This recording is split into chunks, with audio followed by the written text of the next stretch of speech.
Good morning. Proverbs chapter 29, going for more than one verse today. Verse 19. A servant will not be corrected by mere words, for though he understands, he will not respond. And a servant will not be corrected by mere words. So there's a couple of things here. And I think the actual idea behind this is a servant or a slave. That was the idea back then. Servant and slave were used kind of synonymously. And again, it's because in the Hebrew mindset, a slave was more like a servant in that there was a duration of time they served for, there was pay, there were rights, right? So it's a little different than slavery when we think of it. But the idea now is that words won't be enough to correct them. Now, slaves, servants, no matter how against our modern mores, this may be or whatnot, they could be chastised like a child.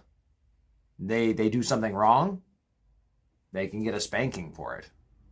They use this all the way up. I mean, even in the Navy. I think of watching movies of the British, ships, Napoleonic War, and even later. And yeah, I mean, people in the Navy, they would get lashings, they would get actual canings, and that's still used in other places of the world today as a form of discipline.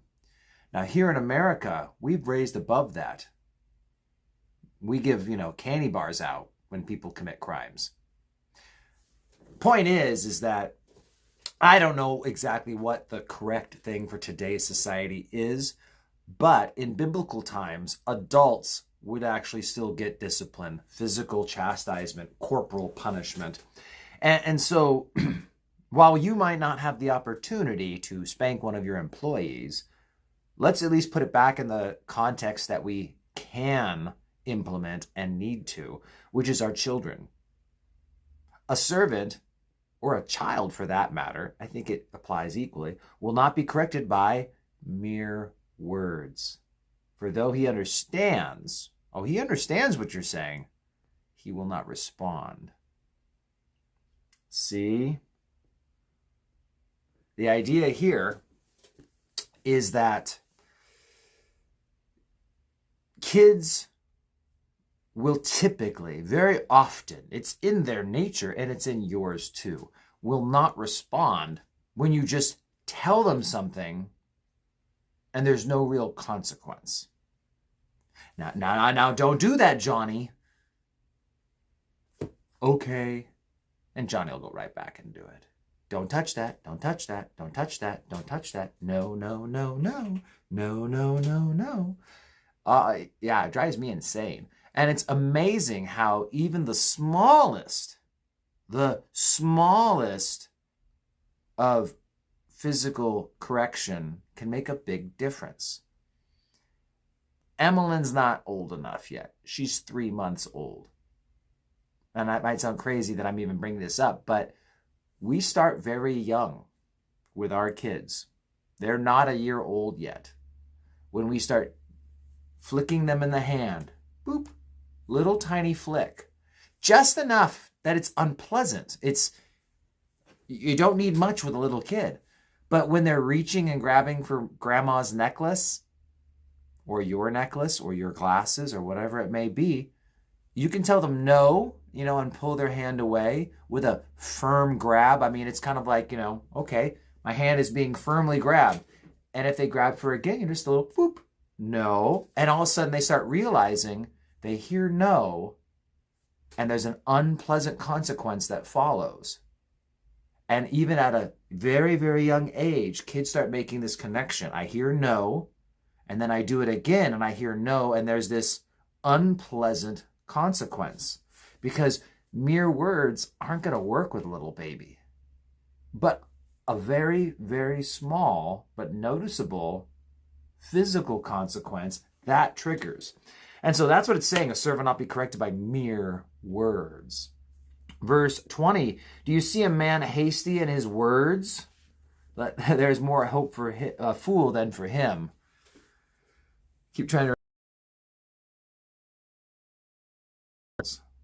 Gotta watch your mouth. So often, man, I won't name Judah by name, but it's not Benny. He'll run his mouth, and then he just starts digging a grave for himself with it. I'm like, just stop talking. Stop. I'm trying to help you. Stop talking, because you're only making things worse. Just zip it. And he's like trying to defend himself, and he's trying to come up with a reason, an excuse. It's like, no. Watch your mouth. You're being hasty with your words. You're speaking thinking like you're going to make something better, but you're only making it worse, kid. Watch it. Just self-control. Remember how I said servants back then, slaves, because again, same Hebrew word, slave, but they're different than what we would think of in today's standards. Verse 21, he who pampers his slave. I'm just going to say slave because, again, helping us make that connection. He who pampers his slave from childhood will have him as a son in the end. Sounds crazy, huh? But that was the idea back then. In fact, if you want to see a great depiction of a Jewish slave, many of you, most of us watching are old enough. I was recommending to a young guy the other day to go watch Ben-Hur. If you have 4 hours to spare, it's 3 hours and 40 minutes, I think, is Ben-Hur. Watch Ben-Hur. And at the beginning of the movie, before he loses everything, I hope I didn't ruin the movie for you, but you'll see him with his slave, his servant, who goes off and is doing business and all this stuff, but that guy was a servant for life. He had served Ben-Hur's family for as long as he had been around. And the idea was that slave had been pampered. And because he was pampered, he's like, why would I ever go anywhere else? And he lives his whole life as a slave to the family of Hur. That's the last name. And so that was the biblical principle. This proverb is a great proverb, at least to understand the idea behind slavery in the Old Testament, was that you treated them well, and that many people chose to become lifelong slaves, as outlined in Exodus chapter 21, because it wasn't about, kidnapping people, kidnapping someone, and even if it was for the purpose of slavery, right? It wasn't like just kidnapping Jews. Kidnapping anyone was a death penalty. And if a slave ran away, you were obligated to aid that slave, because obviously they ran away for a reason, because of an unjust master. And so there's all these things of protection for slaves and just slaves. I mean, you almost have to put it in quotes because it's just so different from when we, as Americans who learned about slavery in the South and the African-American slave trade, like, it's just so different than that. So anyway, verse 22, an angry man stirs up strife, and a furious man abounds in transgressions. Look at that first part. An angry man stirs up strife. Something I often like to point out. If someone offends you, heaven forbid at church, right? Someone offends you. Someone is rude to you. Someone stirs up strife. Do happy people do that? Do people with joy and peace do that? They don't. But an angry man stirs up strife. A hurting person stirs up strife. We who are mature, hopefully that's you. You can be if you want to be. We who are mature, when we see that kind of behavior coming from other Christians, rather than being self-centered and thinking about what they just did to me, they were rude to me. Do they know who they're talking to? No, rather than being self-centered, we be others-centered. And we immediately go to think, they must be hurting. They must be going through a bad season, or maybe they're just having a really rough morning, because happy people don't talk that way. Happy, joyful Christians, spirit-filled Christians, don't treat other Christians that way, or other people at all, right?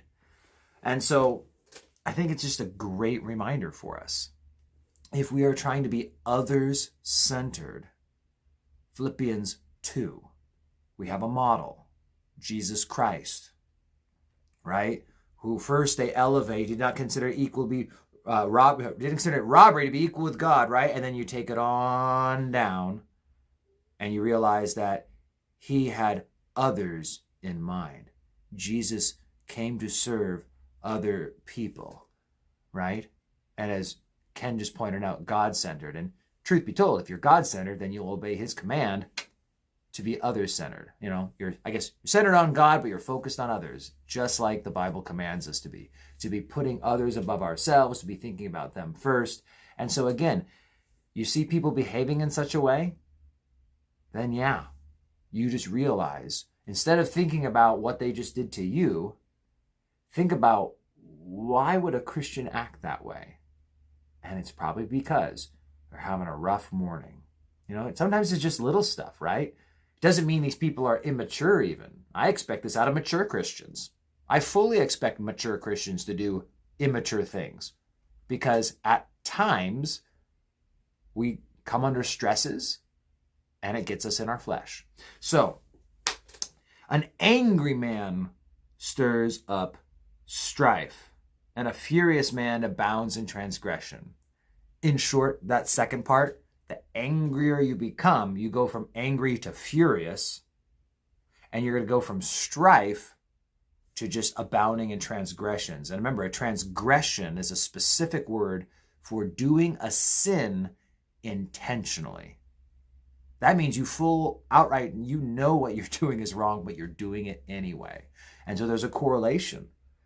As we get more in our flesh and more upset, our offenses continue to grow as well.